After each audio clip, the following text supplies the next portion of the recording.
या अधिवेशनामध्ये राज्य सरकारने केलेला आहे आणि विशेषतः 17 विधेयकं मंजूर करण्याचं काम आणि चर्चेसहित म्हणजे गोंधळात नाही तर चर्चा करून 17 विधेयकं मंजूर करण्याचं काम आपण केलेलं आहे आणि एक विधेयक महाराष्ट्र विशेष जनसुरक्षा विधेयक हे संयुक्त चिकित्सा समितीकडे आपण पाठवलं आहे.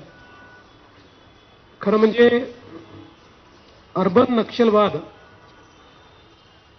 आणि फ्रंटल ऑर्गनायझेशन्स या संदर्भात नक्षल पीडित सर्व राज्यांनी असं विधेयक केलेलं आहे म्हणून आपल्याही राज्यात ते केलं पाहिजे असा अँटी नक्षल ऑपरेशन्स विभागाचा आग्रह होता.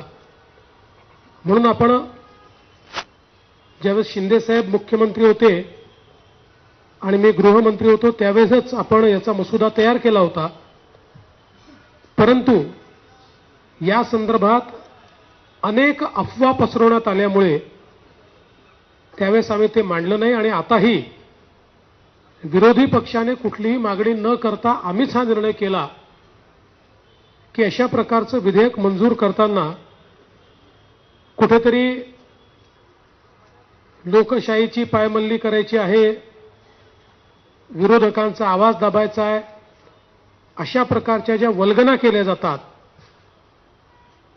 तर संयुक्त चिकित्सा समितीच्या माध्यमातून सर्वांना आपलं म्हणणं मांडता यावं ही व्यवस्था उपलब्ध करून देण्याकरता हे विधेयक आम्ही संयुक्त चिकित्सा समितीकडे पाठवलं आहे.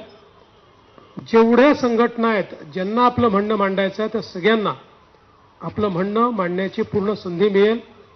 सर्व पक्षीय 21 लोकांची समिती या ठिकाणी ही तयार करण्यात आली आहे आणि त्याच्या रिपोर्टवर पुढचं काम हे या ठिकाणी केलं जाईल. आपल्याला कल्पना आहे की जवळपास 35,000 कोटी रुपयाच्या मागण्या या आपण या ठिकाणी मांडलेल्या आहेत.